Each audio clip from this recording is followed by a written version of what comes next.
Opa, opa, opa, isso aqui é urgente. A temperatura da crise entre Brasil e Estados Unidos acabou de subir. Vamos começar com isso aqui, ó. Então assiste aí comigo. Essa é a última sessão plenária de que participo.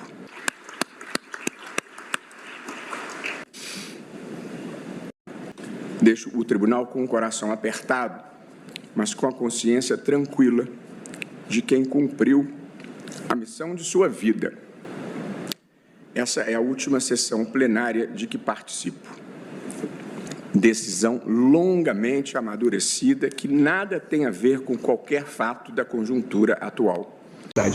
E aqui nós fizemos tudo como tinha que ser feito dentro da Constituição e das leis. E a mim, pessoalmente, eu tenho ligações acadêmicas com os Estados Unidos de longa data. Estudei lá, fiz meu mestrado lá, fiz meu pós-doutorado lá. Tenho uma ligação com a Escola de Governo de Harvard. Não me é indiferente. Mas eu vivo a vida como ela vem também. Se consertar isso, eu vou ficar muito feliz. E se não consertar, a vida segue. Mas o senhor continua vivendo... Uma informação aqui que acaba de chegar. Eu tinha dito na conversa com Guilherme Bausa que eu considerava que Lula tomaria uma decisão rápida. Agora eu estou confirmando a minha percepção com informação. Será rápida e possivelmente logo depois que o presidente da República retornar de sua viagem à Itália. Então está aqui quase camarote dobrando a esquina. Então vai ser logo. O Messias, além de tudo, tem uma outra vantagem comparativa, né? Porque se enquadra no critério confiança, ele também é evangélico. Então, Lula ainda ganha um discurso com a comunidade evangélica, lembrando que André Mendonça é o ministro que o Bolsonaro indicou com a condição de ser um ministro terrivelmente evangélico. Mas o Barroso não se aguentou e logo pediu a renúncia. O que isso sinaliza? Por que ele pediu agora a renúncia? O que isso quer dizer? Na minha leitura, isso quer dizer algumas coisas. Primeiro, que o Barroso não quer participar do resto do julgamento do processo do golpe ou do resto do julgamento das redes sociais. As redes sociais, já houve a tese fixada, mas sequer o acórdão foi publicado. Então, me parece que o Barroso não quer fazer parte desse momento final do julgamento das redes sociais e também do processo do golpe. Faltam ainda recursos a serem julgados, inclusive pelo plenário, recursos dos réus do núcleo 1, inclusive do Bolsonaro, do Jair Bolsonaro. E aí o Barroso teria, como isso seria levado ao plenário, teria que participar ativamente desse julgamento. Com isso, ele sai do julgamento e sai também do julgamento dos outros núcleos do processo do golpe. Então, os casos mais espinhosos que hoje estão no STF não mais estarão nas mãos do Barroso, ele renunciando agora. Nem redes sociais, nem processo do golpe e nem o recurso dos réus do núcleo 1 que estariam, repito, com o plenário, inclusive com o próprio Barroso. Portanto, o recurso feito ou a ser feito dos réus do núcleo 1 que foram julgados pela primeira turma, esse recurso deverá seguir ao plenário. Portanto, o Barroso seria alguém a decisivamente botar a mão, portanto, nesse recurso. E com isso, o que ele quer dizer? Ele quer sinalizar aos Estados Unidos, eu não tenho nada com isso. Ele já tinha dito, as penas são altas, eu votei por penas baixas, então ele está fazendo um sinal aos Estados Unidos que é o seguinte: não me punam mais, ou não me punam para além do que eu já fui punido. Eu estive ouvindo uma exposição jurídica sobre a reabertura do caso da Odebrecht nos Estados Unidos, que é uma maneira simplificada de dizer reabertura do caso, não é bem isso assim, mas aquilo vai dar uma possibilidade devastadora sobre as autoridades brasileiras. Só esse caso. É devastador o que pode vir por aí. E devastador em cima da Dilma, do Lula e tudo mais. Bom, o que dá para perceber é o seguinte: aquela história de dizer que ninguém sentiu nada e que as sanções não provocaram nenhum abalo, não é verdade. Ele ficou abalado pessoalmente, ele ficou abalado mesmo, em muitos sentidos, já não vamos aqui repetir os sentidos em que ele ficou abalado, mas ele ficou abalado. Agora, ele passou a perceber, ele está percebendo, sendo um homem muito ligado aos esquemas do Soros e sendo um homem muito ligado aos esquemas nos Estados Unidos e que consultava ou pedia informações ou mais, pedia instruções ao governo Biden e a todo o aparato judicial nos Estados Unidos e legal nos Estados Unidos para defender a democracia no Brasil. Ele percebeu que eles estão indo em cima do George Soros, das organizações do George Soros, estão abrindo investigações sobre autoridades do governo Biden, inclusive essa da Odebrecht é um. Então, tudo isso é de uma dimensão muito grande e, como disse o Ivan, eles sabem o que eles fizeram. E ele está tentando se esconder. Está tentando baixar o perfil, entrar debaixo d'água, ver se não vem mais. E deixar de continuar a estar dentro da corte que está sob o escrutínio das autoridades americanas do governo Trump. É o que me parece. E eu acho, nesse sentido, eu dou inteira razão ao Ivan. Não quer dizer que o que nós estamos dizendo aqui é tudo. Pode haver mais coisas. Mas que vai nessa linha, vai. Desculpa, eles tinham um sustento no George Soros. Eles veem que o George Soros está indo para o banco dos réus. Puxa, eu também poria a minha barba de molho também. Olha, tem um ponto que eu quero abrir aqui na nossa reunião de pauta ao vivo para o nosso público. Eu não duvido o governo Lula ter o disparate de oferecer a cabeça do Barroso numa bandeja nas negociações com o Marco Rubio. Não, veja só, olha só, nós vimos aqui situações que o ministro Barroso estava, articulamos internamente para que ele deixasse a corte. Isso aqui é um gesto, né, para a gente apresentar para vocês que estamos querendo mudar as coisas internamente. Eu não duvido disso, senhores. Paulo, mas dura o tempo do Lula falar isso, o Mauro Vieira, eles desligam o computador na cara. Porque o Marco Rubio vem dizendo publicamente que o arquiteto da perseguição, da censura é o Alexandre de Moraes. Se eles apresentarem que eu não duvido, não estou dizendo que você está errado em trazer isso para o debate, mas se eles apresentarem isso, vai ser até uma afronta ao Marco Rubio, tá? Porque está claro nas declarações do próprio Marco Rubio quem é o arquiteto de tudo, é o Alexandre de Moraes. Um movimento desse em relação ao Alexandre de Moraes, talvez abrisse o caminho para isso que está falando. Mas o Barroso é muito pouco, não. A não ser que tenha alguma coisa muito grande ali do Mike Pence que a gente não está sabendo. E assim, o que eu queria lembrar, né? Só, por mais absurdo, eu concordo com o que você está falando, Ivan, mas por mais absurdo que pareça, a gente está falando do governo que falou para a Globo repercutir que o Marco Rubio está isolado dentro do governo Trump. É o mesmo governo que 2 horas depois da ligação com o Trump foi descer a lenha em Israel e 2 dias depois atracou um navio sancionado do Irã na costa brasileira, né? A gente está falando desse nível de diplomacia.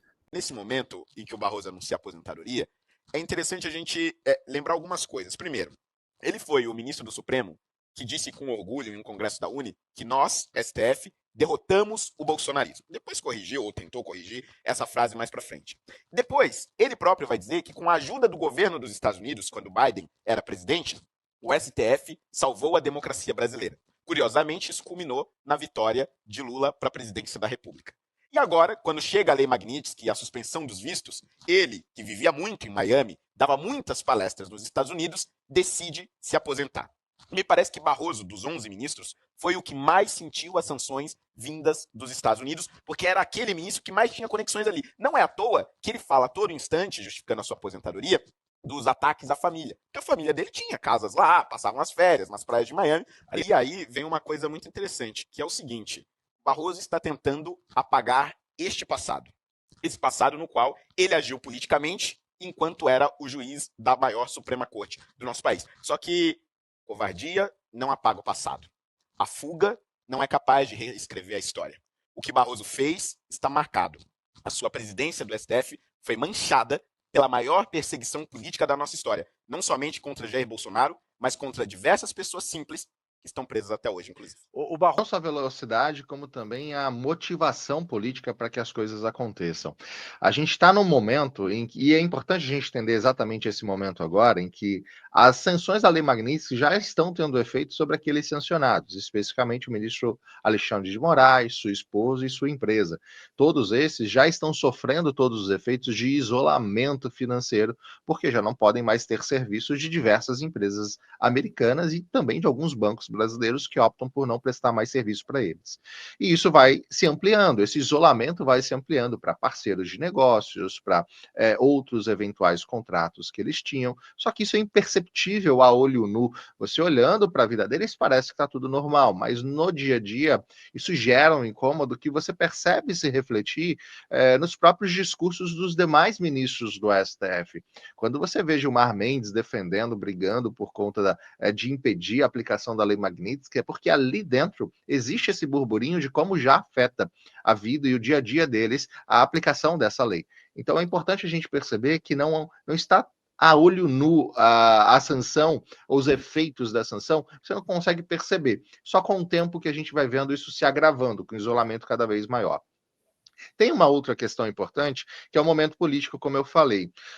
O presidente Donald Trump, ele está naquele momento estratégico que ele usa sempre nas negociações dele, que é aquele recuo controlado, onde ele para de atacar e ele abre uma margem, ele abre um espaço para a negociação, onde agora ele vai impor as vontades dele, aquilo que ele quer para de fato chegar num acordo com o Brasil. E ele escolheu justamente o melhor negociador com a América Latina, que é o Marco Rubio, secretário de Estado, que é um ferrenho combatente contra as políticas de esquerda que estão na América Latina.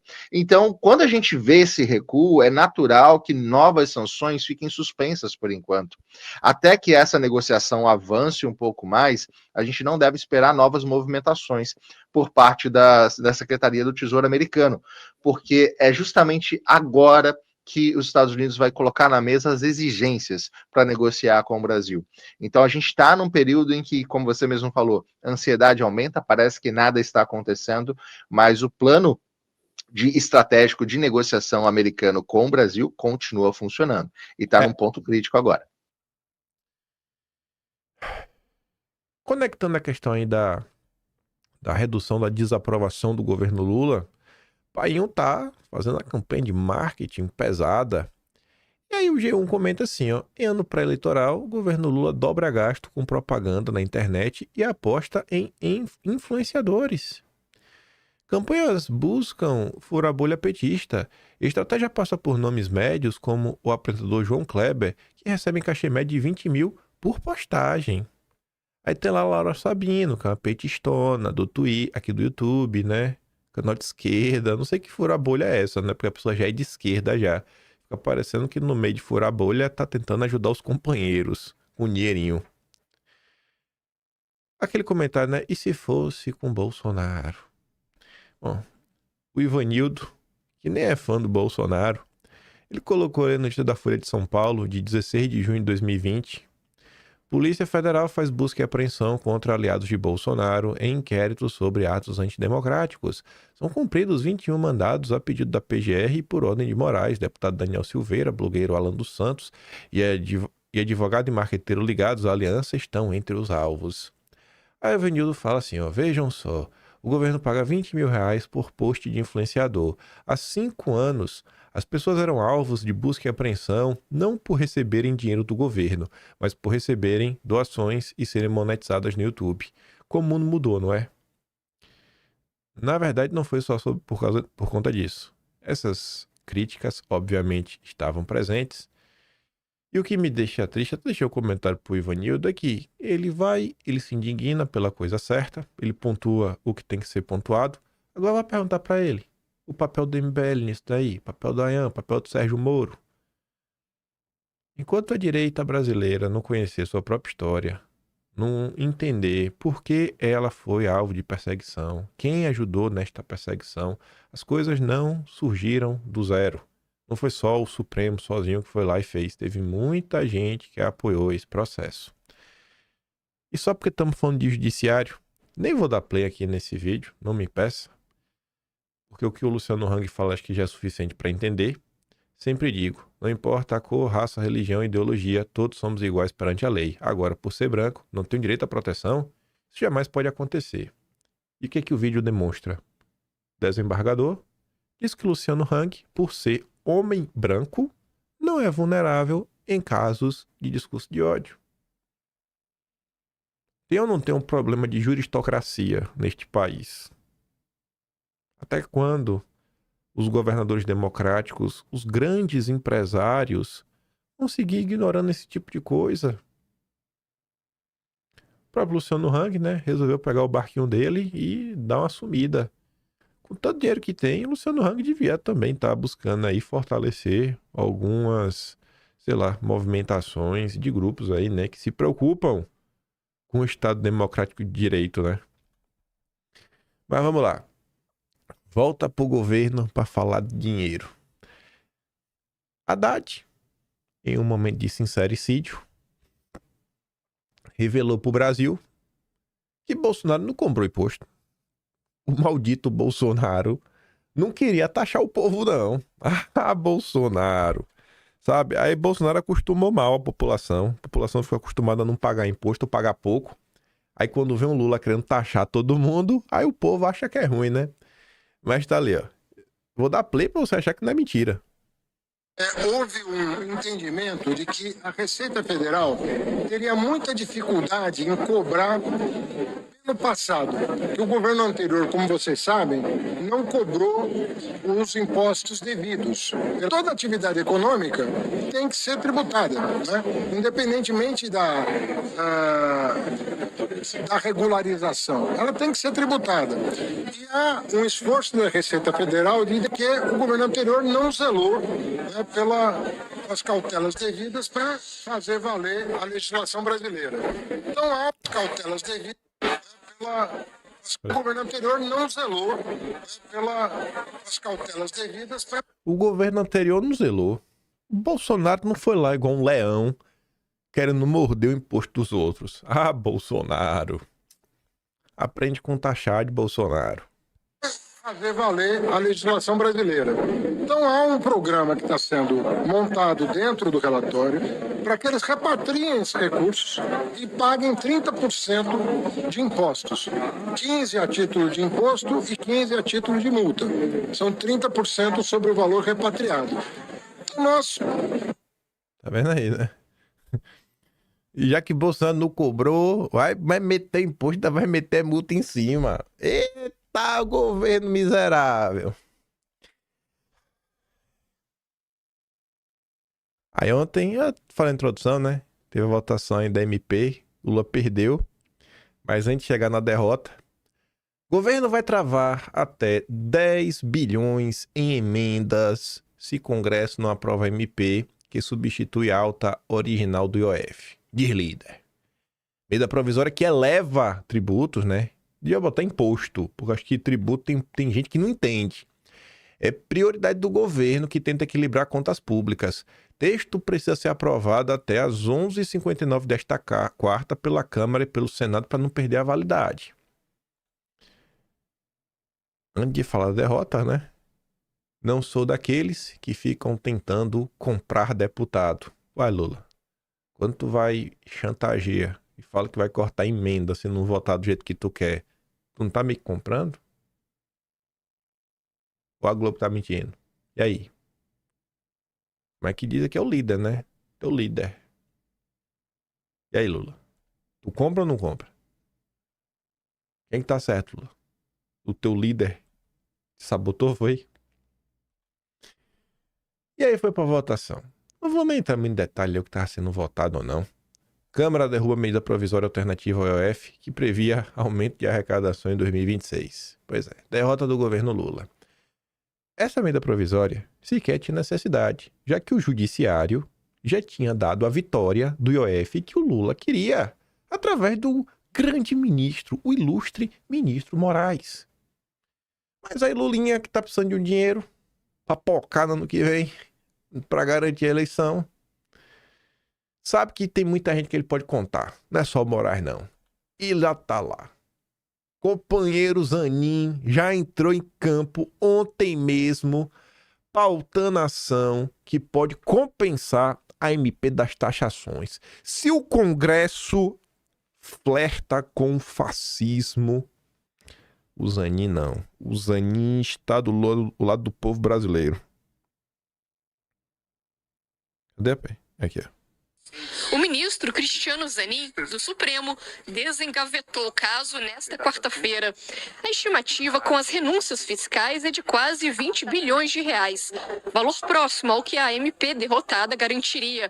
A ação vai ser julgada em plenário virtual a partir do próximo dia 17.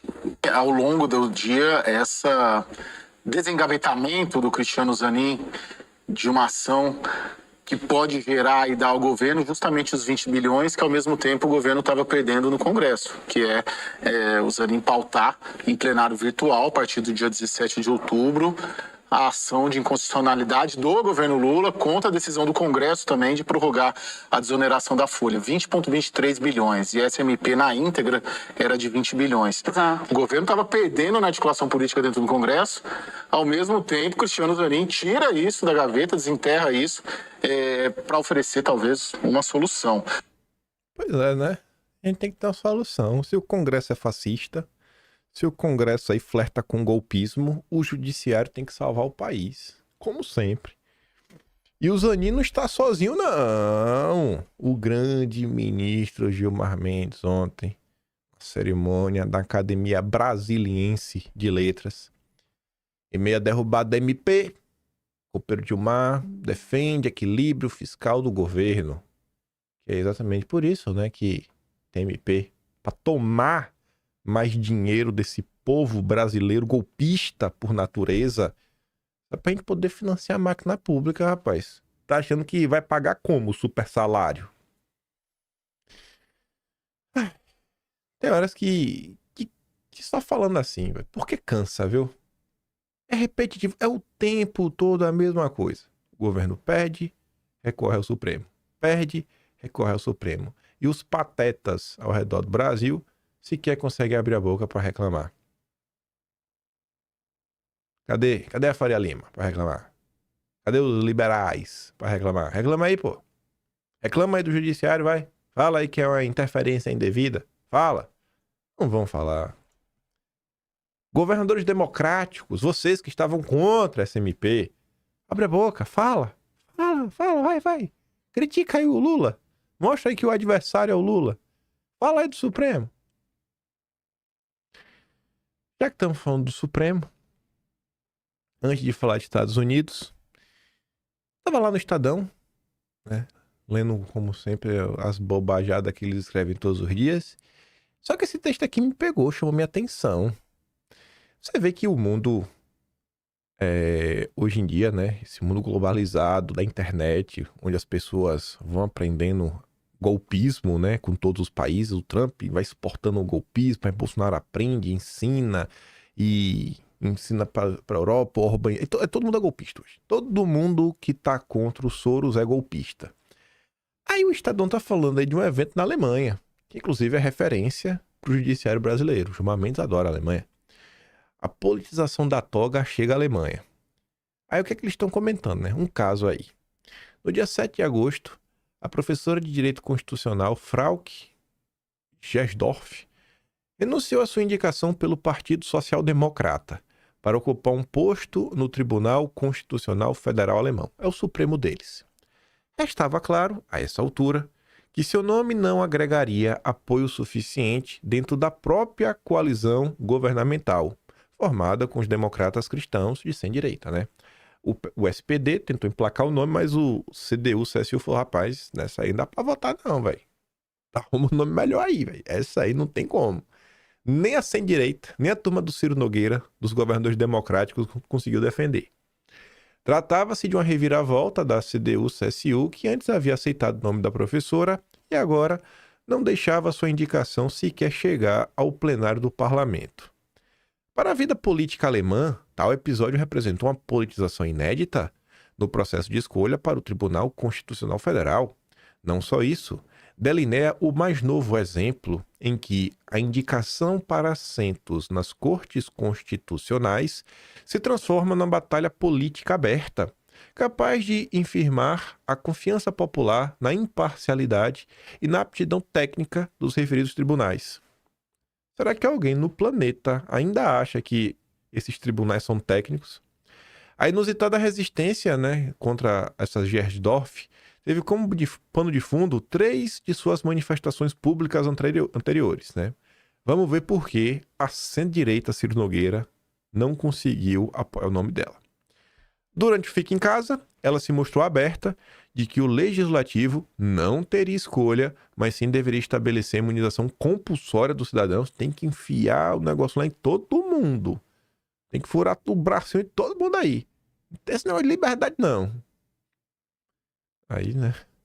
Aí veja, como é que você não pode apoiar uma pessoa dessa? Se ela estivesse no Brasil, a Ave Maria estava na Globo News, ao lado do Átila. Em 2024, argumentou que o legislador teria liberdade para determinar em que casos a interrupção da gravidez seria digna de reprovação jurídica. Ainda no ano passado, a professora se mostrou favorável à instauração de um processo expressamente previsto na lei fundamental na Alemanha. Não, se tá na lei, né? Aquele argumento que o povo adora. Não, isso aqui tá na lei. Se tá na lei, pode. Para banir o partido de extrema-direita, né, o AfD, se houvesse provas suficientes de que a agremiação visava a comprometer a ordem democrática, o Estado democrático de direito. Se ficar provado que a AfD é um braço do bolsonarismo, tem que ser caçado. Tu vê o naipe, né? Fica aí uma mistura de, sei lá, Barroso com Flávio Dino, com Moraes, com Gilmar Mendes. Não sei como o pessoal não quis votar numa pessoa como essa pro Supremo, meu Deus. Se tivesse no Brasil, Maria, o Senado já tinha abraçado. Ocorre que, ao contrário do radicalismo que lhe é acusado, os posicionamentos de Gersdorf são, na verdade, amparados pela opinião popular alemã. Pesquisa de 2024 do Instituto Força aponta que 72% dos alemães são a favor da legalização do Meu Corpo, Minhas Regras, realizado dentro das 12 primeiras semanas de gravidez, enquanto pesquisa da ZDF mostra que 71% da população considera a AfD uma ameaça à democracia e 41% compactua com seu banimento. Bom, pesquisa por pesquisa, a gente acabou de ver, né? Vai que isso aqui não é a Quest da Alemanha. Enfim, o partido que à época da manifestação era classificado como caso suspeito de extremismo pelo Gabinete de Proteção à Constituição, vinculado ao Ministério do Interior, hoje já é quadrado como certamente extremista. Obviamente, uma decisão técnica, 100% técnica. O episódio, porém, vai além da constatação da incapacidade da centro-direita em apoiar uma candidatura com posições progressistas. Olha só, né? A centro-direita do Ciro Nogueira não está querendo apoiar alguém do grupo Prerrogativas. Vamos traduzir para o português. Representa mais do que isso. O capítulo alemão, na tendência de politização das indicações a tribunais constitucionais e na crise de legitimidade do judiciário, já evidenciava em outros lugares do mundo. No Brasil, Fachin passou mais de 12 horas explicando seus posicionamentos progressistas à CCJ do Senado, enquanto André Mendonça teve de esperar quase 5 meses para que o então presidente da CCJ, Davi Alcolumbre, colocasse seu nome para ser sabatinado. Também os Estados Unidos, desde pelo menos a negativa a Robert Bork em 87, acostumaram-se à hiperpublicização das indicações para a Suprema Corte. Aí fala também que na Argentina, recentemente, o Milei teve 2 nomes rejeitados. É evidente que as indicações para tribunais constitucionais são procedimentos eminentemente políticos. Estão previstas, são regradas e competem a agentes políticos. Sua prática, contudo, passava por costume ao largo da disputa partidária cotidiana, justamente para que não fosse comprometido o ativo fundamental de que deve gozar a justiça, a sua imparcialidade. Mas então, isso passava ao largo da disputa partidária porque antigamente não tinha disputa partidária. Era só um grande teatro, um faz de conta. Esta mudança se dá quando a população começa a acompanhar a política. E quanto mais a população acompanha, mais extremista a população fica. Tu já percebeu que em todo o país o povo é extremista? Tu já percebeu que não importa o país que você olhar, a população majoritariamente é radical e extremista. O povo é sempre radical e extremista. Paz, né? Pacificador, democrata, justo, moderado, só o centrão e a esquerda. O povo mesmo, qualquer país, aponte o dedo, o povo é radical e extremista. Nesse sentido, acordos de bastidores e consultas informais anteriores, a escolha de um candidato se mostrava eficientes em aferir a sua visibilidade e, com isso, preservar uma aura de distanciamento do mundo da política partidária, parcial por definição. Pois é, porque era um grande teatro. E aí que vem a pergunta: como prosseguir quando nem mesmo essas ferramentas dão conta de sua tarefa ou deixam de ser viáveis em razão de um acirramento das diferenças entre os atores políticos? A turminha democrática já não sabe mais o que fazer para conter a população, cada vez mais revoltada com tudo que está acontecendo. O movimento antissistema é global, gente. E todos os grupos que souberam absorver esse sentimento, bater de frente com a imprensa, sabe? Falar o que realmente tem que ser dito, estão sendo perseguidos, por óbvio, mas também estão crescendo cada vez mais em representação popular. E a centro-direita segue sendo a centro-direita em qualquer lugar do mundo. Não importa o país que você olha, a centro-direita está com a esquerda. Nos Estados Unidos, a centro-direita é o que eles chamam de quê? De Rhino, né? Que é republicano só de nome. O cara que é republicano, mas corta para a esquerda. Em Portugal, tem a direita que é o Chega. Aí o outro lá que é o partido, não sei se é o Partido Liberal, enfim, se uniu com o Partido Socialista. Aí tu vai lá pra França, a mesma porcaria. Tu vai pra Alemanha, a mesma porcaria. A centro-direita é o outro braço. Na verdade, é o outro lado da mesma moeda do Teatro das Tesouras. Aí, já que estamos falando de judiciário, no contexto internacional, a Carolina Brígido publicou o seguinte: governo Lula pode deixar Supremo no fim da fila das negociações com Trump. E ela até se estende mais na análise ao longo da nota, falando que o momento ainda, o ponto político ainda é muito ruim, dificilmente Marco Rubio ia querer voltar atrás, e às vezes só derrubar é pouco, às vezes é melhor esperar mudança de governo, tipo um presidente tipo Biden, tipo Obama, que vai até pedir desculpas por ter sancionado de forma injusta os grandes ministros do Supremo brasileiro. Enfim, aí vai comentando sobre tudo isso daí, né, ao longo da matéria. E tá ali, né, o prazo para serem revertidas as sanções impostas a ministro do Supremo não está sequer no horizonte. Quando saem essas notícias internacionais, principalmente ligadas a Lula, que é só uma marionete da turma do Soros, eu digo, cara, é melhor prestar atenção no que o Jamil Chait tá falando. Interpretar o que ele tá falando, daqueles descontos, né? Óbvio, ele sempre vai tentar pintar o Lula como um grande líder, o Trump como um malvadão, mas ele sempre deixa ali um spoiler. E o Jamil Chait falava, o objetivo do Lula, antes que a gente falou isso tem 2 dias, não vou procurar a matéria aqui não. A gente falou tem uns 2 dias. Ele falou, o objetivo central do Lula é tentar reduzir qualquer tipo de interferência dos Estados Unidos na eleição de 2026. Que seja uma declaração de apoio a um candidato de direita, né? É tirar da jogada, para não dificultar a vida dele. Lula, mas no final do dia, só pensa nele. É uma marionete que sempre tiver oportunidade só pensa nele. A discussão começava, não, Lula já...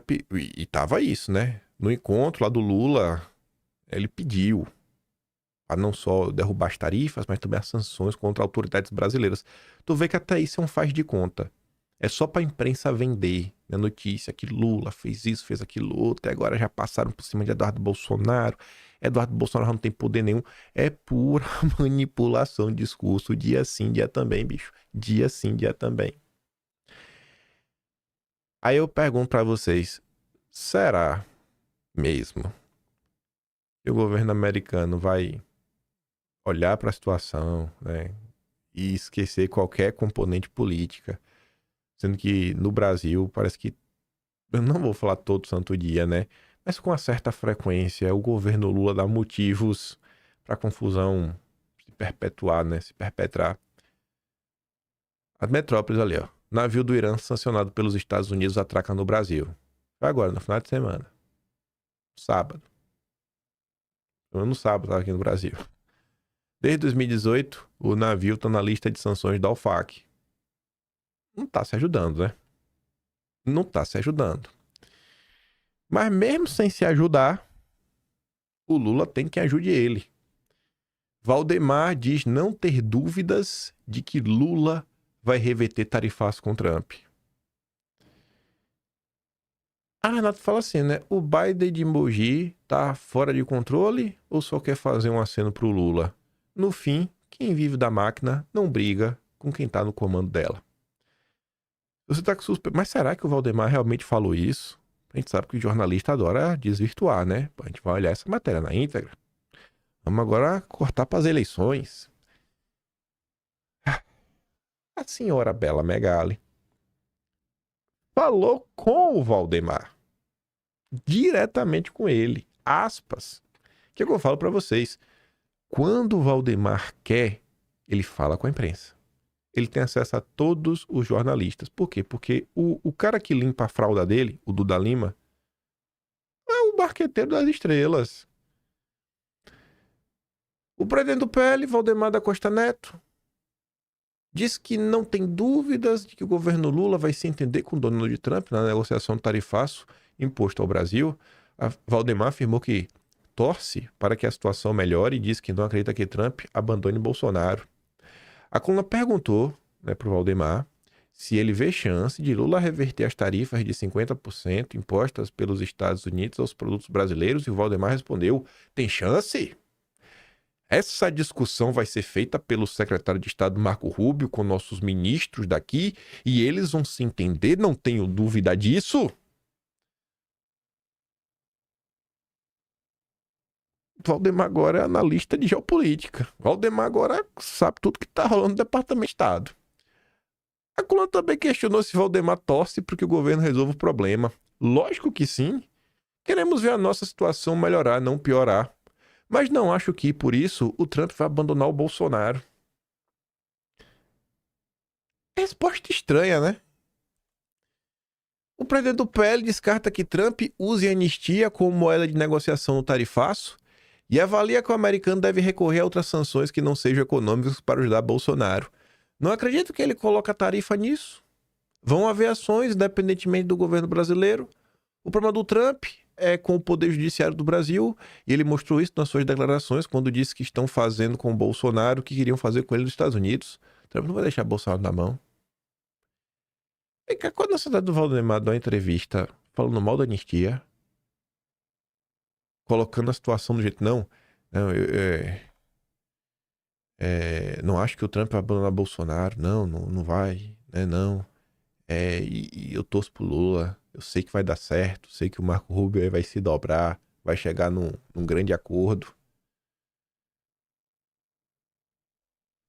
Um cara com quantos anos o Valdemar tem de política? Com certeza tem mais anos do que eu tenho de vida. E dar uma entrevista nesse tom, nesse termo, isso aqui não pode ser aleatório. E o Valdemar não tá gaga.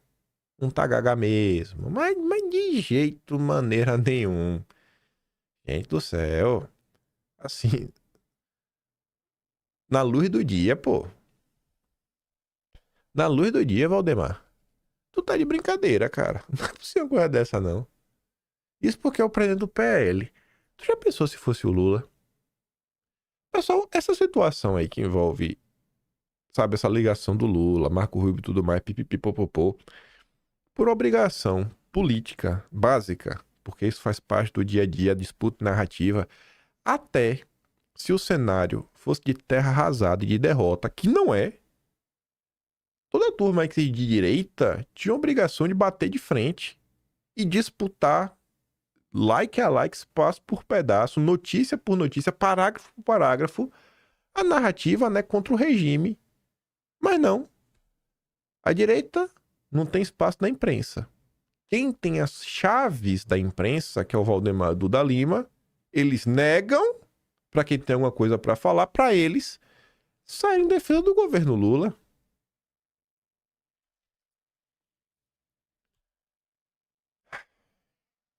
Aí também na Bela Megali, reconectando com o início do vídeo. Quest. Aliados de Bolsonaro culpam Eduardo e racha da direita por avanço de Lula em pesquisa. A leitura de lideranças de partidos como PL e PP, ou seja, o Valdemar, mais uma vez, a leitura do Valdemar e do Ciro Nogueira, é que a atuação de Eduardo nos Estados Unidos, em busca de sanções contra o Brasil para pressionar a anistia pela anistia do pai, Eduardo não está buscando a anistia do pai. Eduardo está buscando resolver a ditadura de toga que se instaurou no Brasil. Enfim, só tem prejudicado a direita.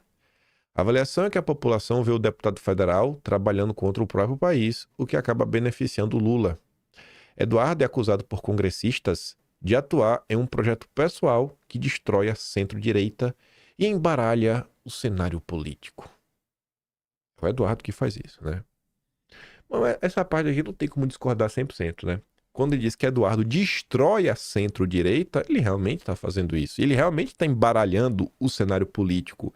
Porque Ciro Nogueira e Valdemar achavam que se eles torturassem e colocassem Bolsonaro na cadeia e silenciassem Bolsonaro, eles iam conseguir emplacar o candidato que eles bem entendessem. Mas isso deu errado. O próprio deputado federal já declarou publicamente que não apoiará o nome de direita alinhado ao que chama de sistema e afirma ver o pai como refém do próprio partido, PL e de lideranças de centro. Quando tu vê Valdemar dando esse tipo de entrevista pra Bela Megali, tu acha o quê? Valdemar tá ou não tá? Tentando extorquir, chantagear Bolsonaro. Só pergunta, viu, Valdemar? Eduardo já disse que se lançará candidato à presidência em 26, mesmo que nomes como Tarcísio, Ratinho Júnior e até a Michele decidam concorrer ao Planalto contra Lula. Além disso, deputados e senadores aliados de Bolsonaro, baita aliados, avaliam que a divisão da centro-direita em embates públicos entre integrantes do grupo fragiliza o campo eleitoral. Eles citam, por exemplo, as divergências entre o governador de Goiás, Caiado, e o Ciro Nogueira nos últimos dias. Também destacam as críticas de Eduardo a Tarcísio e ao Valdemar. Bom, o Eduardo estava quieto, o Valdemar acusa ele de querer matar o pai, Eduardo rebate. Ai, olha lá, maldito Eduardo. A culpa é sempre do Eduardo. Aí, vamos voltar aqui para esse parágrafo, né? Eles estão falando que Lula se beneficia das brigas da direita. Ó a briga. Caiado e Ciro Nogueira. O Ciro Nogueira e seus aliados dizem que não tem nem tempo a perder com o Caiado porque ele só tem 1% dos votos. Como alguém que tem 1% dos votos pode estar ajudando o Lula? Vai fazer o quê? Vai doar o seu 1%? Eu vou doar 1% de votos que eu tenho. É isso? É assim que ele vai atrapalhar o Lula? Você consegue compreender, sabe assim, a pessoa tá em casa, aí 7 horas da manhã, ela é de direita. Às 7 horas da manhã. Aí essa pessoa liga a TV ou abre o Twitter e vê o Caiado brigando com o Ciro Nogueira. Aí essa pessoa fala, nossa, agora são 8h34 da manhã, né? Tem 1h30 que eu tô aqui fuçando na internet. E agora eu sou direita, mas não. Agora eu vou votar no Lula. Eu vou votar no Lula porque o Caiado brigou com o Ciro Nogueira. Faz algum sentido isso, gente? Faz algum sentido isso? A pessoa é de direita, a imprensa coloca uma narrativa pra andar, que é Eduardo é isso, que é Eduardo aquilo outro. É mesmo, agora eu vou virar do PT. Agora eu vou votar no Lula. A pessoa não pode simplesmente só... então eu vou procurar outro líder da direita pra eu me escorar. Agora eu não gosto mais da família Bolsonaro, eu vou para o Tarcísio. Não gosto mais da família Bolsonaro, eu vou votar no Ratinho Júnior, no Zema. Qual a lógica? Eleição, voto, muitas vezes se dá ou por uma, sei lá, uma espécie de afinidade emocional que a pessoa tem, ou uma coisa muito mais racional no final do dia. Quando você olha para o governo Lula e tudo que o Centrão vem fazendo, inclusive para perseguir, tentar destruir a imagem de Bolsonaro, eu acho que isso tem muito mais ligação a qualquer tipo aí de, sei lá, recuperação da imagem do Lula, esse dinheiro que está jorrando de imprensa, o Lula falando de ampliar a isenção de imposto de renda. Eu acho que isso traz muito mais resultado na imagem de Lula do que qualquer tipo de ação de Eduardo Bolsonaro. Que, pelo amor de Deus, só é pior do que falar que é a briga do Caiado com o Ciro Nogueira que está ajudando o Lula.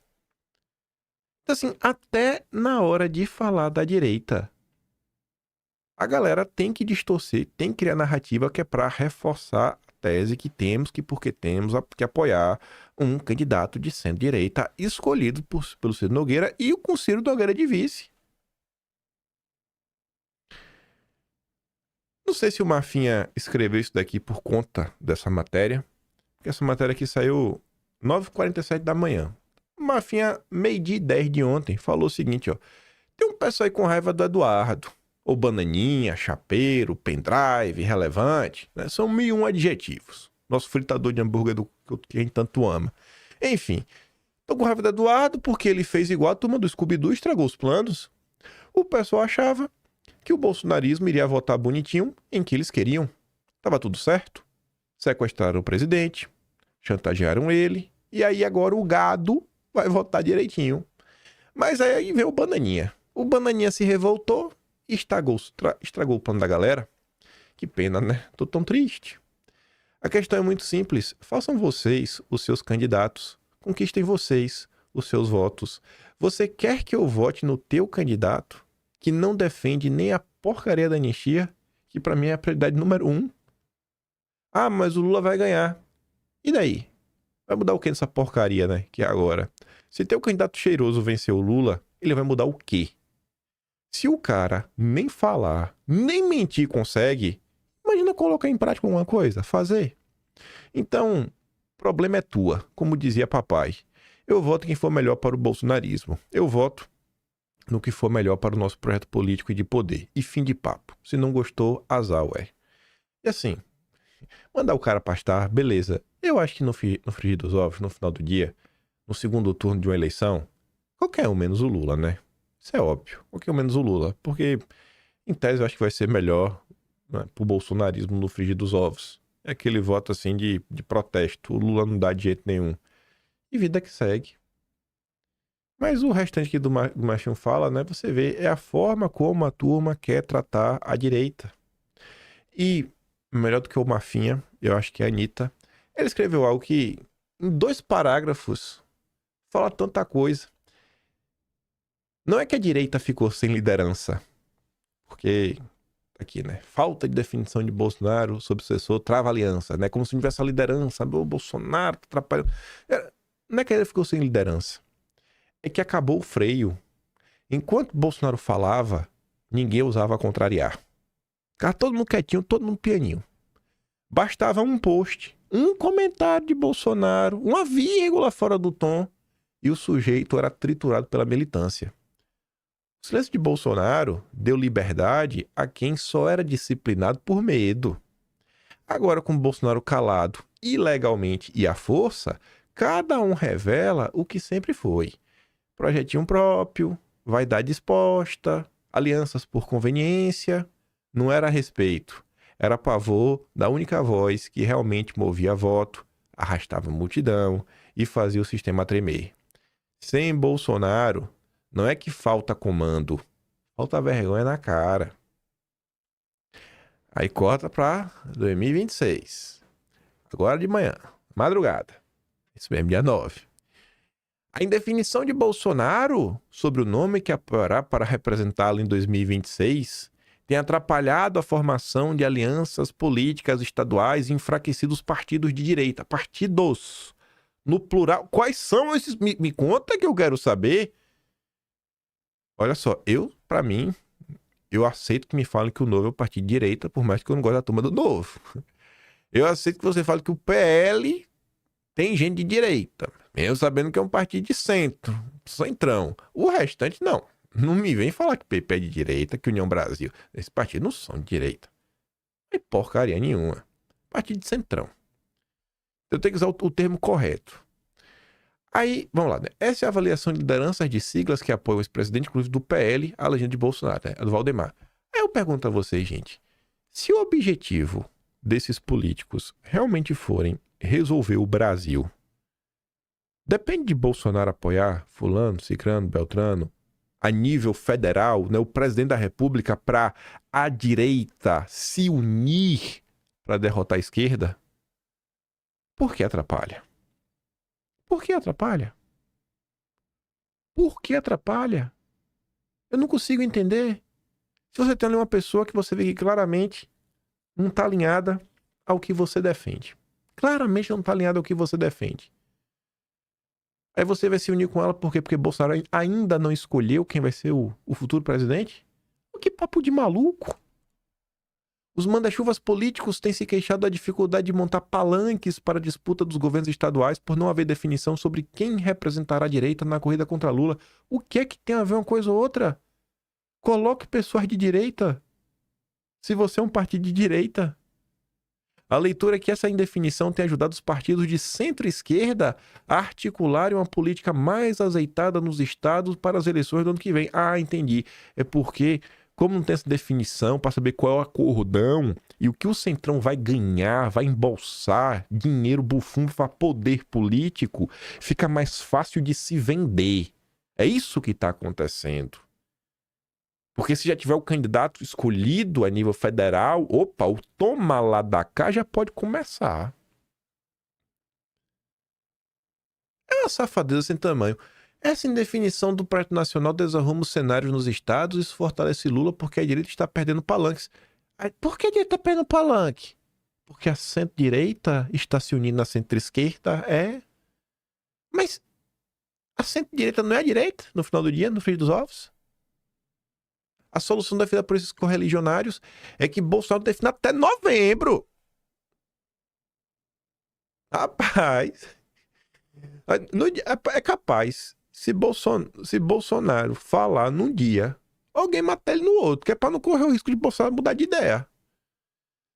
O nome que vai concorrer com o seu apoio é o próximo do Planalto, né? Para esses líderes partidários, se Bolsonaro demorar mais do que isso para bater o martelo, o representante da direita não terá tração nos estados e nem força para alavancar sua candidatura contra Lula. E por que ele teria, se for batido antes? Porque vai ter tempo de fazer que acordo? Qual acordo vai ser feito? Para ajudar quem? Para tirar o centrão do colo da centro-esquerda, para tirar do colo do PT, ver se tem algo a mais para oferecer. Oh, meu Deus! Hoje os nomes preferidos desse grupo são Tarcísio, Ratinho, e apesar da resistência da classe política, Michele Bolsonaro também passou a ser considerada como opção. Michele não seria o ideal, mas é melhor ela do que seguir nessa indefinição, resumiu o líder partidário de direita. Aí vamos ver aqui a centro-direita, né? O problema é Bolsonaro. O problema não é o oportunismo da turma do Ciro Nogueira. Ontem o senhor Celso Sabino estava na CNN. Sabino está com Lula e apostou ao vivo que Lula leva no primeiro turno. Se a União Brasil é de fato oposição, já devia ter expulsado desse cara. Humilhando o partido na TV aberta. Eu acho que o presidente Lula está cada dia mais consolidando a sua liderança no país, a sua popularidade tem crescido a cada dia mais. Se a gente pensar todas as dificuldades que o Lula teve no seu primeiro governo, no seu segundo governo, no primeiro governo da presidente Dilma, e ele foi vitorioso em todas essas eleições, apesar de tudo que aconteceu e muita coisa que foi noticiada aqui na CNN, nas outras emissoras de TV, e o Lula foi ali de forma muito firme e conseguiu ter vitórias eleitorais. Essa última eleição, o presidente Lula vinha de uma situação muito negativa contra um presidente que estava no cargo, com a caneta cheia de tinta na mão, todos os cargos no Brasil, orçamento público na mão, e o presidente Lula veio com poucos partidos, mas carregado pelo braço do povo e conseguiu se eleger. Eu não tenho dúvida que no ano que vem, com tudo isso que a gente está entregando e com o que a gente ainda vai entregar, o presidente Lula sairá vitorioso, possa ser o adversário que for. Inclusive, faço uma aposta com você aqui, Caio, que vai ser no primeiro turno. Bom, Como? Qual que é a aposta? Não entendi. Será no primeiro turno? Aposta Entrada feita, aí. ministro. Entrada. Aí, né? E aí, Ciro Nogueira? E aí, Rueda? Faz alguma coisa aí, pô. Cadê a União da Direita aí? PP só afasta e não expulsa Fufuca por ministro ficar com Lula. Pra que ficar com os dois pés fora da canoa do Lula se você pode manter um, não é mesmo, Ciro Nogueira? E aí até o Lauro Jardim tirou onda. Em julho, o PP ameaçou expulsar os filiados que ocupam cargos no governo Lula, mas o jogo virou. 27 de julho, definiu a urgência do desembarque, Ciro Nogueira foi radical. Anunciou que qualquer deputado senador do partido que permanecesse no governo federal a partir de agosto seria expulso da legenda. Agosto chegou e nada, setembro passou e nada, já estamos em outubro, né? Outubro chegou e Ciro divulgou há pouco uma nota oficial em que pega bem mais leve, né? Basicamente, Fufuca fica a partir de agora afastado de todas as decisões partidárias, bem como da vice-presidência nacional do partido. A diferença de tom entre julho e outubro pode ser explicada pelo fato de que há 3 meses Lula estava nas cordas. Possivelmente nem Fufuca quisesse permanecer ministro, né, de um governo mal avaliado. Mas hoje tá aí, né? Todo mundo junto, misturado. Eu falo do presidente da Caixa, que eu falei pro Ciro Nogueira mandar o Arthur Lira entregar o cargo. Porque quem indicou foi o Lira. Agora eu não sabia dessa, que além do presidente da Caixa, um assessor do presidente da Caixa, que tem salário ali de 40 mil reais, foi indicado pelo Ciro Nogueira. Ali, né? Ciro Nogueira mantém aliado em cargo de prestígio na Caixa, enquanto cobra ser do governo Lula. Faça alguma coisa, Ciro Nogueira. Faz alguma coisa aí, pô. Pilantra demais, viu? Nossa senhora, bicho. Como é que pode ser cara de pau desse jeito? Deve ser primo do William Vac, que escreveu um texto que não para em pé. As próximas eleições serão entre rumos opostos, mas não se trata de esquerda ou direita. A manchete dá até para concordar. Só que quando ele vai explicando o que ele quer falar com isso, você vê que é um lunático. De fato, as eleições de 2026 estão assumindo contornos de encruzilhada, da qual, literalmente, se sai para um lado ou para o outro. Mas não é entre direita ou esquerda, entre projetos antagônicos. As últimas semanas ofereceram lições de como o corporativismo, privilégios de grupo e a volúpia pelo caminho mais fácil do assistencialismo são ecumênicos no Brasil. Não, isso é realmente ecumênico no Brasil, porque o Centrão e o PT sempre fizeram isso. E como é muito mais fácil, entre outros exemplos, penalizar investimentos e atividade produtiva e salvar rentismo e apostas. Pô, o governo Bolsonaro foi o governo que teve a menor taxa de juros dos últimos anos, né? E as apostas não avançaram no governo Bolsonaro. A força que o governo Lula julga estar recuperando vem desse quadro que já foi alguma vez chamado de nacional desenvolvimentista. O grande espectro que se convencionou a chamar de oposição não ostenta rumos claros e se vê desorientado, afastado, dividida. Não, aí a gente tem que delimitar, porque eu só considero oposição à direita mesmo. Os bolsonaristas malucos. O resto é puxadinho do PT. E parece estar chegando, por erros próprios, a um dilema que a desorganização de lideranças poderia ter evitado. É a real possibilidade de que a insistência em salvar Bolsonaro faça oposição se perder em si mesma. Não é por desorganização, é por sabotagem mesmo, né? Eles estão chantageando Bolsonaro, eles não querem que nada se resolva. Portanto, a encruzilhada que a eleição sugere é a escolha por mais do mesmo. Olha só, olha a safadeza agora. Segundo William Vac, você pode votar no mais do mesmo, que tanto faz se for direita ou esquerda. Essa é uma opção. E qual é a outra? Ou, por algum tipo de convergência política que no mínimo leve em conta a magnitude da grande crise para a qual caminha o país, uma crise institucional e fiscal agravada por demografia e produtividade estagnada, ou seja, um governador democrático. Você pode votar em Lula e Bolsonaro ou você pode escolher um governador democrático. São projetos diferentes. Qual é a diferença do governador democrático por Lula? No final do dia, ambos estão aliados ao sistema. Isso é as análises que saem na imprensa brasileira. Mas isso aqui foi bacana porque me deu um gatilho. Um assunto que eu acho que tem uma certa relevância. Você vê que no Brasil, hoje em dia, quando você evoca o termo nacional desenvolvimentista, todo mundo já fica até com medo. E quando você pergunta assim, o que é nacional desenvolvimentista? Cada pessoa tem uma opinião diferente. E a própria imprensa tem uma opinião diferente, né? E ele está falando o seguinte, que esse quadro aqui de corporativismo, privilégio de grupo, volúpia pelo caminho mais fácil do assistencialismo, ou seja, tudo que o Lula vem fazendo, ele está classificando o governo Lula 3 como um governo nacional desenvolvimentista. Aí, para a gente falar de imprensa, manipulação e de nacional desenvolvimentismo, vou falar com o meu grande amigo ChatGPT. Aí eu pergunto assim, ô GPT, tu concorda comigo, velho, que a imprensa brasileira adora citar o nacional desenvolvimentismo sem se aprofundar no que isso realmente é? E cada vez parece que dá uma explicação rasa diferente, né, a depender de quem está falando. E ele diz que concorda plenamente. O termo nacional desenvolvimentismo virou na imprensa brasileira uma espécie de coringa histórico. É usado para dar verniz de profundidade a qualquer discurso sobre industrialização, estado forte ou crescimento econômico, mas quase nunca com rigor conceitual. Cada comentarista ou jornalista tende a moldar o termo ao gosto do contexto. ora para elogiar políticas de estímulo estatal, ora para criticar o excesso de intervenção. O resultado é que o conceito se torna fluido demais, perdendo seu significado histórico original.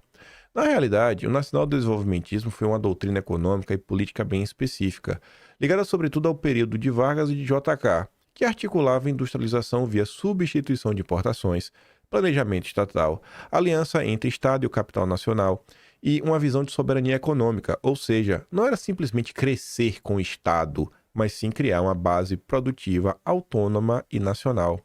O problema é que, quando a imprensa o usa hoje, muitas vezes o reduz a um sinônimo de intervencionismo e, às vezes, até o confunde com o simples aumento de gasto público. Essa simplificação apaga o espectro estratégico e político da ideia. O nacional-desenvolvimentismo não era apenas uma política econômica, mas um projeto de país, com noção de destino histórico, de autonomia e de modernização nacional. Calma que tem mais coisa. Eu pergunto para vocês, gente, vem cá, um projeto de país é ruim? Eu acho que não. Ter noção de destino, né, histórico é ruim? Saber onde você quer chegar? Acho que não. Autonomia e modernização nacional, isso é ruim? É ruim você ser autônomo, não ficar dependendo de outros países? É ruim você ser moderno? Tá acompanhando as tendências? A revolução industrial? Tá aí desenvolvendo também robôs, processadores, isso é ruim também? Mas só se usa esse termo na imprensa normalmente para criticar. Aí eu continuei, né? Você poderia então apresentar, já que você acabou de falar, com rigor científico, o que seria nacional-desenvolvimentismo? E aqui eu não quero que ninguém se torne nenhum tipo de adepto do nacional-desenvolvimentismo nem nada, mas só para mostrar para vocês como diariamente tem sem número de coisas que a gente vê, escuta, entra por um ouvido, sai pelo outro, que a gente sequer faz, sabe, uma análise crítica do que a gente tá ouvindo. Aí o cara vai lá, bota um rótulo, e todo mundo vai, todo mundo abraça. Mas, bicho, tu tá entendendo o que realmente tá sendo dito? Olha como rotular é menos importante do que passar a mensagem. E acho que esse aí que é o grande ponto que ele fala para vocês. Não fiquem tão presos, assim, olha os rótulos. Hoje o Ciro Nogueira é de direita. Ora a imprensa chama Ciro Nogueira de direita, ora a turma da imprensa chama Ciro Nogueira de centro-direita, ora trata Ciro Nogueira como oposição. Ele é o quê? E aí ficar nessa briga de rótulos, é muito mais importante entender quem é Ciro Nogueira, o que ele faz, de onde ele veio, o que ele defende, por que não dá pra falar que ele está verdadeiramente contra o Lula, por que não dá pra falar que ele verdadeiramente está, sei lá, trabalhando por um Brasil melhor. Você saber explicar isso de forma lógica, racional, com argumentos, vale muito mais do que qualquer rótulo. Aí só pra mostrar, né, o quão raso é o William Vac, que no final do dia você vê o diagnóstico dele, não é diagnóstico, ele tá fazendo propaganda política por um projeto, que é o projetinho governador democrático do Temer. Aí tá ali, né, definição conceitual. O nacional-desenvolvimentismo é uma doutrina econômica política que orientou parte significativa do processo de modernização do Brasil entre as décadas de 30 e 80. Seu núcleo teórico consiste na defesa do desenvolvimento econômico autônomo, liderado por um Estado nacional forte, capaz de coordenar a industrialização, proteger o mercado interno e reduzir a dependência externa. O termo combina dois eixos fundamentais: nacional, expressa a busca por autonomia política e econômica, pela construção de um projeto de nação soberana, menos dependente de capitais e decisões estrangeiras, e o desenvolvimentismo refere-se à crença que o crescimento econômico e a industrialização são as vias principais para alcançar o progresso social e superar o subdesenvolvimento. Eu não tô nem aí para qual é o termo, não acho que esse tipo de ideia tá restrita. E se você pensa que você é nacional desenvolvimentista, não. Quem é contra, sabe? Isso aqui, alguém é contra o desenvolvimento da indústria? Alguém é contra isso? Alguém acha que isso é ruim? Isso daqui parece o que o governo Lula vem fazendo? Parece algum ponto? A formulação está fortemente associada à teoria estruturalista latino-americana, desenvolvida pela Comissão Econômica para a América Latina e Caribe, né, o CEPAL. Entre os seus pressupostos, a economia mundial é estruturalmente desigual, composta por um centro industrializado e uma periferia exportadora de produtos primários. Isso é só uma constatação. O desequilíbrio nas relações de troca, termos de intercâmbio desfavoráveis, impede que países periféricos acumulem capital suficiente para se industrializar espontaneamente, Portanto, o Estado deve intervir para induzir a industrialização e corrigir essa dependência estrutural.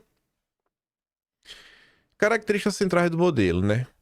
Dimensão econômica. Industrialização por substituição de importações, criação de infraestrutura pesada, energia, transporte, planejamento estatal, formação de empresas estatais estratégicas como Petrobras, Eletrobras, CSN, etc. Política de crédito via BNDE, depois BNDES, né? Na política, o Estado como agente coordenador do desenvolvimento, uma aliança entre a burguesia nacional, a burocracia estatal e trabalhadores urbanos. Tem algo assim no governo Lula? Quais são as políticas aí para ajudar os trabalhadores urbanos? Tem alguma?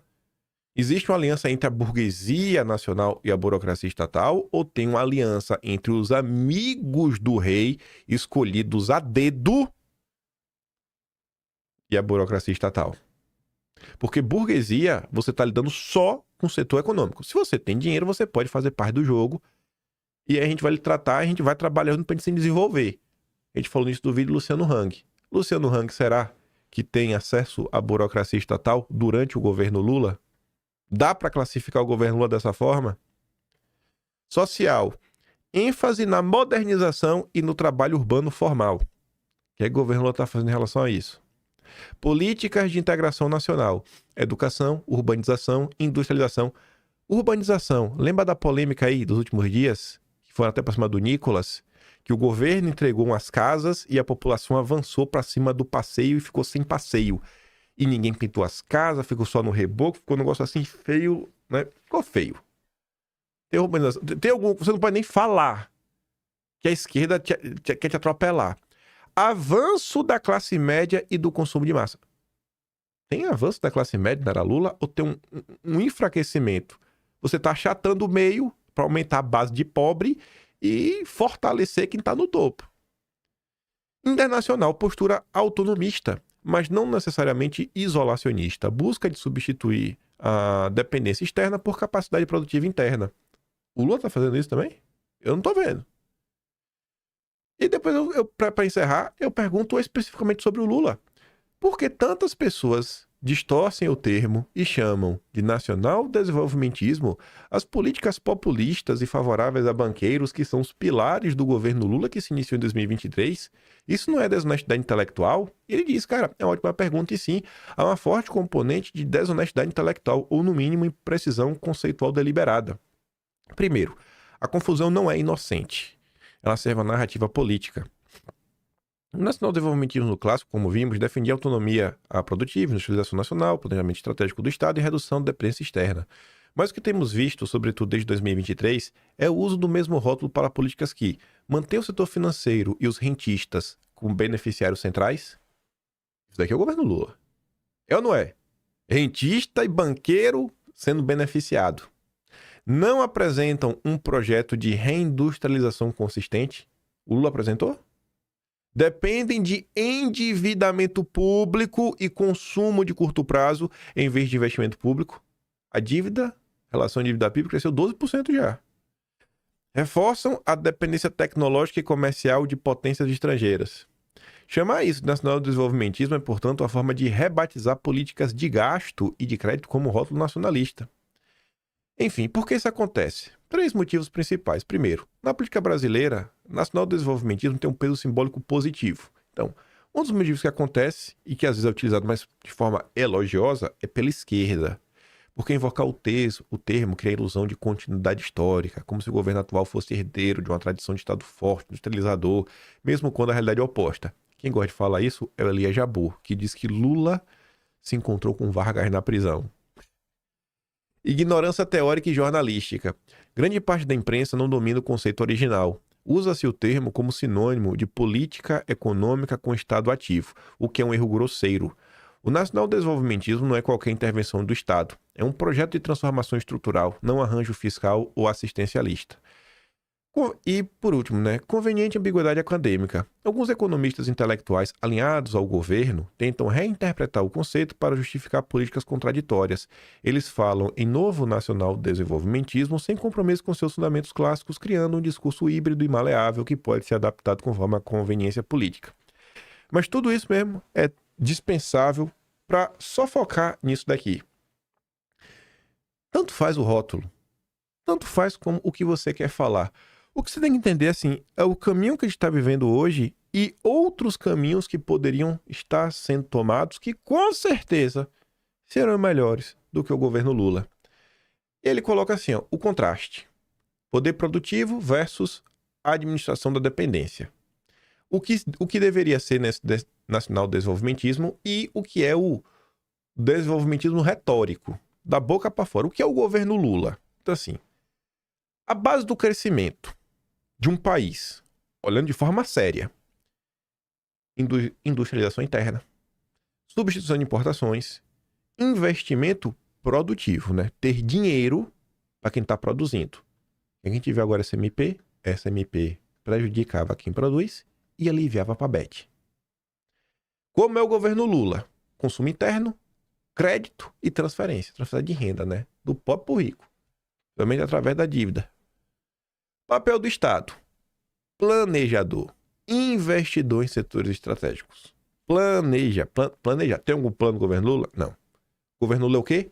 Distribuidor de recursos e mediador político. Olha, não pode pesar para bets, não pode aqui pesar em cima dos bancos, passa a conta aqui para o setor produtivo, passa a conta aqui para a classe média, passa aqui para os mais pobres. Relação com o capital estrangeiro. Como deveria ser? Cara, nacionalização, né? Focar no capital nacional, das pessoas que estão no Brasil, que o dinheiro delas vão ficar no Brasil no final do dia. Autonomia tecnológica, não ficar dependendo aí de fulano, ciclano, beltrano, tecnologia chinesa, nem que seja tecnologia americana, porque não tem tecnologia própria. Mas como é o governo Lula, dependência de insumos, de importações, financiamento externo. Beneficiários centrais. Quem deveria se beneficiar no Brasil? A indústria nacional e os trabalhadores. Mas o que se beneficia no governo Lula? O sistema financeiro, rentistas, grupos políticos. Aí como objetivo final, né, seria a verdadeira soberania nacional e uma transformação estrutural do país. Mas qual é o objetivo final do governo Lula? Estabilidade política e sobrevivência fiscal. Cara, eu adorei esse final aqui. Estabilidade política. O que é que eles acusam o bolsonarismo de? Desestabilizar as instituições. O Estado Democrático de Direito está em risco. Está sempre em risco. Não tem estabilidade. Não. O bolsonarismo é demais. Sobrevivência fiscal. A gente abre o vídeo falando o quê? Da MP do Lula. Que é pra quê? Pra ter dinheiro, pra gastar, pra fechar a conta, pra não quê? Pra não ter déficit. Isso é o governo Lula. Então, assim, o rótulo... O governo Lula chama de quem, então? Eu não tô nem aí porque chama o governo Lula. Tô nem aí pro rótulo. Se eu sei explicar o que é o governo Lula, explicar porque é ruim, porque deu errado, eu acho que isso vale mais do que qualquer rótulo. Porque rótulo no Brasil hoje não serve de porcaria nenhuma. Tratar Ciro Nogueira como alguém de direita, de oposição... Falar que a direita não está unida. Vai tomar banho. E só para encerrar. Alexandre Coelho. Trump é sintoma do nacionalismo. Assim como falamos do sintoma do poder judiciário que está se alastrando aí pelo mundo, essa desconfiança. O avanço de uma agenda verdadeiramente nacional, antissistema, no sentido, na verdade, do sistema até global, né? Batendo de frente com a ordem globalista, é uma tendência global. E a turminha da FGV está chateada. Afirmou que os eventos geopolíticos estão sendo cada vez mais constantes e que a eleição de Trump é resultado de um maior nacionalismo. Tá ali, a eleição de Trump 24 é mais uma síntese das ocorrências geopolíticas, resultado de um aumento do nacionalismo e protecionismo. O tarifaço de Trump provocou uma desorganização em todo o comércio internacional, causando ainda uma desconfiança e um enfraquecimento de organizações internacionais, né? O Estado Democrático de Direito Global, né? A tropa globalista está chateada. E mais coisa pra gente comentar, mas o vídeo já tá longo já, eu não quero que fique mais longo ainda. Tem como esse país dar certo? Se não for passando pelo bolsonarismo? Tem, me diz. Me diz que eu tô maluco. Eu tenho que apostar no Ciro Nogueira. Trabalhar pelo Ciro Nogueira pra resolver o país. Os governadores democráticos. Tudo aí que tá acontecendo, dia sim, dia também, ninguém abre a boca pra falar nada, pra resolver nada. E quando essa turma abre a boca, ainda é só para defender, para dizer, não, temos que investir aqui no desenvolvimento sustentável do país, a revolução tecnológica, das tecnologias de transição energética, do mercado de carbono. Não é assim os discursos que essa turma faz? E temos que nos preocupar com em ter responsabilidade fiscal, porque não dá para continuar assim, senão entraremos num processo muito complicado de crise, que vai faltar dinheiro para o Estado para despesas discricionárias. Sabe, assim, e aí, irmão, tu tá querendo falar o que com isso? A gente vai fazer o que mesmo? Tu pode me explicar? E não sabe, não vai para lugar nenhum. Mas aí se Eduardo Jair abre a boca e fala alguma coisa, são eles que estão colocando fogo no país. Eles estão ajudando o Lula. É uma patifaria, viu? É uma patifaria o que acontece nesse país. Eu vou mandar os vídeos que eu dei play lá no Telegram. Se gosta do meu trabalhinho, quer ajudar um pouco mais, pode ser membro do canal, tem um botão de valeu, tem um Patreon na descrição e tem o Atlas Brasileiro, kimpem.com.br. Porque nós não vamos deixar, né, que a turma manipule a história. Óbvio que eles vão tentar, mas se alguém quiser realmente saber o que aconteceu nesse país, está lá, registrado. Os principais eventos desde janeiro de 23 e resgatando muita coisa de anos anteriores. Vejo vocês amanhã. Aquele grande beijo e abraço. Tamo juntos. Valeu, meus amigos. Fui!